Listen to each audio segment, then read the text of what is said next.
Pues una sacudida tremenda en Brasil con este operativo que deja 132 muertos según la cifra que hemos podido actualizar. Y bueno, pues estamos viendo cómo el propio presidente Lula da Silva se manifiesta sorprendido frente a esta acción que tuvo lugar precisamente en las últimas horas, y todo lo que se está reportando desde la prensa internacional con motivo de esta situación.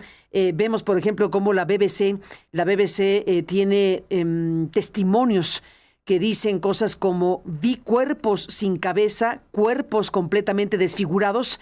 Esto dice el fotógrafo que siguió durante 24 horas el operativo policial que dejó estos muertos en Río de Janeiro. Y estamos frente a esto que nos sacude, que nos obliga a detenernos. Doctor Edgardo Buscaglia, de nuevo, gracias por estar aquí. Gracias, Carmen, y gracias por el resumen periodístico, porque sirve para basarme en ese resumen de la periodista y el tuyo para poder analizar esta trágica situación en Brasil. Lo que tú estás viendo nuevamente es a un señor, el gobernador de Río, que es un es un miembro del partido de Bolsonaro, que, como recordarás tú, es un delincuente ya sentenciado, que está cumpliendo condena, por haber organizado un golpe de Estado contra el presidente Lula cuando ganó las elecciones. Y este señor, que es el gobernador de Río, sin ningún tipo de coordinación con el gobierno federal, presidido por Lula da Silva, sin ninguna coordinación, decidió anotarse puntos políticos nuevamente, aplicando la técnica Trump, que es terrorismo de Estado. Mandó a sus fuerzas, que son batallones militares y civiles que tienen los estados de Brasil, que básicamente, bajo la denominación de operativo contención, así se denomina, avanzó sobre un grupo criminal organizado con características paramilitares, como habrás visto. Una de las reacciones de este grupo criminal, que se denomina Comando Vermelho, fue el de usar drones que le tiraban granadas a los coches blindados de la Policía Estatal de Río. Pero sin ninguna coordinación, este gobernador avanzó sobre dos complejos, dos colonias, dos complejos, dos áreas, el área Peña y el área Alemão, de las favelas que uno ve en Río de Janeiro cuando visitas Río, y comenzó a intentar capturar a los gerentes operativos y a un líder de una célula del Comando Vermelho que se apellida Alves de Andrade. En el proceso de hacer esto, usando 2.500 elementos entre militares, policías, fuerzas militarizadas, que le denominan policías militares en Brasil, y policías, se llevaron por delante a mucha gente. Los tiroteos descontrolados que sucedieron esa mañana. Y, como tú bien dices, se han contabilizado 132 muertes, con cuerpos que aparecen mutilados. No se sabe si fueron mutilados, como sería lo más probable, por miembros de la organización criminal Comando Vermelho, que acostumbra a hacer esas cosas como las hace el cartel de Sinaloa, el cartel de Jalisco en México, mutila cuerpos y demás, o si fueron agentes del Estado los que cometieron esas atrocidades. Lo cierto es que el presidente Lula está más que sorprendido. Ya el fiscal federal del gobierno federal de Brasil interrogó al gobernador Cláudio Castro, bolsonarista, un hombre que adhiere a las técnicas de terrorismo de Estado de Trump, lo mismo que yo te explicaba en la sección anterior, que es entrar y capturar como sea a estas personas que sí representan una amenaza a la seguridad ciudadana de Brasil, sí constituyen los del Comando Vermelho una fuerza paramilitar. Pero ya este hombre Castro, el gobernador Castro, adherente a las técnicas de Trump y de Bolsonaro, ya pintó a esta situación como una invasión, lo mismo que hace Trump. una crisis de defensa nacional, que es un disparate, porque la defensa nacional de Brasil no está siendo amenazada, para justificar el uso extremo de estas técnicas de represión que seguramente le costaron vidas a civiles inocentes que estaban parados yendo a trabajar o moviéndose de un lado al otro en esas favelas, que como tú bien sabes o habrás visto, viven en un hacinamiento como lo que tú puedes ver en Gaza, hacinados, 20, 30 personas en cada casa. Es muy difícil que un tiroteo de la envergadura que tú viste aquí no haya asesinado a inocentes civiles. Las familias de las personas que ya se consideraban desaparecidas a las pocas horas comenzaron a buscar cuerpos en los bosques aledaños y ahí encontraron a cuerpos sin cabeza, comenzaron a traer esos cuerpos de los bosques aledaños a las plazas principales de estos complejos llamados Alemão y Peña, y ahí se comenzaron a contabilizar muertos, personas muertas, mujeres y hombres. Yo creo que te mandé unos videos ayer, Carmen, donde veías un poco esas escenas terribles, macabras, que están ahí, que yo no recomendaría que las personas lo vean porque son demasiado impactantes, personas con sensibilidad. Pero lo cierto es que tú hoy estás teniendo el gobierno federal de Brasil investigando al gobernador de Río por usar técnicas extrajudiciales.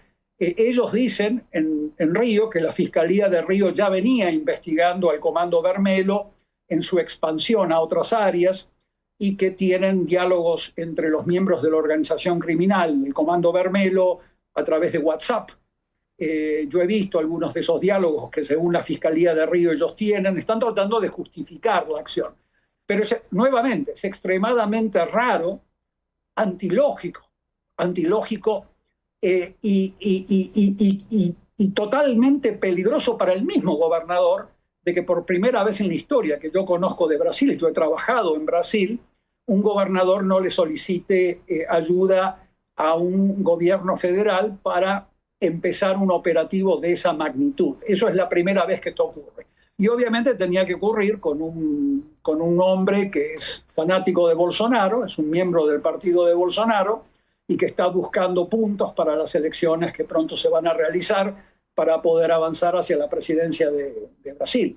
O sea que estamos en una situación trágica en donde nuevamente se están dando indicios de uso de fuerza excesiva por parte del Estado, con escenas que son propias de los países en donde yo he trabajado en África, escenas de conflicto bélico, en donde el mismo Estado transformó a ese encontronazo, en ese operativo, en un enfrentamiento bélico contra la población civil de su misma ciudad. O sea que es algo muy, muy difícil y que tiene connotaciones políticas, como podrás ver en los próximos días, donde el mismo presidente Lula confesó su desconocimiento de este operativo de antemano. Eso no tiene precedentes en Brasil. Brasil se caracteriza, contrario a México, Carmen, porque te quiero explicar un poco. Brasil, yo he trabajado con autoridades de Brasil cuando yo tenía que viajar por México. Me acompañaban a veces policías federales de Brasil, de la Embajada de Brasil, porque confiaba yo más en ellos, en la Policía Federal de Brasil, que en las autoridades mexicanas, para poder acompañarme después de la muerte de José Luis Santiago Vasconcelos. Entonces, las fuerzas federales de Brasil son caracterizadas por un enorme profesionalismo, coordinan estas cosas de manera adecuada con los estados. Esto aparenta ser un abuso, un exabrupto de un gobernador bolsonarista que está tratando de ganar puntos políticos inventando un conflicto bélico en el medio de Río. Yo no digo que no se tenga que desmantelar al Comando Vermelho. El Comando Vermelho en Brasil es similar al cartel de Sinaloa. Es un comando que a ti te va a resultar fascinante su historia. Se originó en los años 70 en las cárceles políticas de la dictadura militar de Brasil en los años 70, donde mezclaban a delincuentes comunes con prisioneros políticos, guerrilleros e intelectuales. Y se formó una alianza entre delincuentes comunes y prisioneros políticos de izquierda en ese momento, en la misma cárcel, como un mecanismo de autodefensa, porque era una cárcel extremadamente violenta donde las autoridades militares torturaban, generaban violencia. Entonces era un mecanismo, de ahí salió el Comando Vermelho y adoptó las técnicas organizacionales de la izquierda guerrillera de ese entonces, de los años 70, de ahí salió, y después en el año 79, cuando un presidente, Figueiredo, estaba asustado de que se lo iba a acusar de violaciones de derechos humanos, se dio una amnistía general a esa gente y salieron de la cárcel y formaron el Comando Vermelho, que se financiaba a través de robos a bancos, tráficos de drogas. De ahí sale el Comando Vermelho. Es un comando con raíces político-guerrilleras y criminales al mismo tiempo, que derivó en ser un poco lo que sucedió con las FARC en Colombia, que se dedicaron a traficar drogas. Entonces, es una organización criminal de envergadura que hay que atacarla, desmantelarla, como venimos proponiendo contigo, a través de un debido proceso, Estado de Derecho, inteligencia militar, inteligencia civil, desmantelarla patrimonialmente, desmantelarla sus activos logísticos, operativos. Son una fuerza paramilitar, el Comando Vermelho, con drones que tiran granadas y demás, pero no se la puede considerar una amenaza a la defensa nacional de Brasil, porque llegas a los disparates de Trump que después justifican su terrorismo de Estado, que está declarando Trump en Estados Unidos que Estados Unidos está siendo invadido. Ese tipo de abusos en el uso de estos términos bélicos conducen a las ejecuciones extrajudiciales, a los abusos de derechos humanos masivos, que seguramente la investigación del gobierno federal de Brasil, muy competente, la Fiscalía Federal de Brasil, que no tiene corrupción al estilo de la mexicana, que es muy normal que en el ámbito de Hertz Manero, en la Fiscalía de Hertz Manero encuentres casos de corrupción muy frecuentes. Acá no tienes esa situación, es una fiscalía muy competente que va a investigar este caso y van a salir las porquerías y las cloacas de estos grupos golpistas de Bolsonaro que están operando en Brasil y planificando un comeback, un retorno al régimen de Bolsonaro que padeció Brasil durante estos años, finalmente que terminó en la sentencia condenatoria de Bolsonaro por intentar un golpe de Estado, que debería haber sido el destino de Trump, por intentar un similar golpe de Estado, te acordarás tú, en la toma del Congreso norteamericano. Pero lamentablemente se hizo más justicia en Brasil que en Estados Unidos. Pues gracias por estar aquí, doctor Buscalia, con todos estos temas. Te aprecio mucho tu presencia, el tiempo que nos has concedido para conversar contigo. Y bueno, siempre faltará tiempo para seguir hablando contigo, pero por lo pronto, gracias por estar aquí. Saludos desde México. Dijiste muy al vuelo hace un momento que estabas trabajando en este momento, tú que has trabajado en diferentes conflictos del planeta, en este momento estás en el tema de la invasión de Rusia a Ucrania, ¿cierto?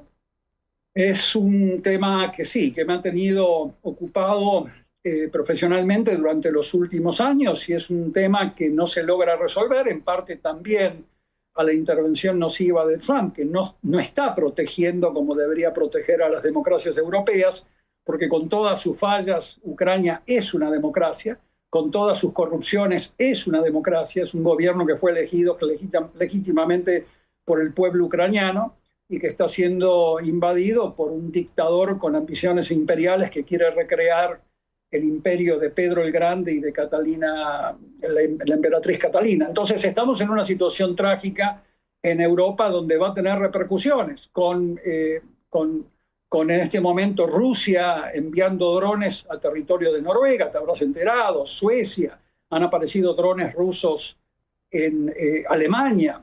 Es una situación muy grave, prebélica, donde la situación es muy inestable y va a ir mucho más allá de Ucrania. Así que ese es un tema que algún día, cuando lo conversemos al aire o fuera del aire, con mucho gusto lo podemos abordar, Carmen.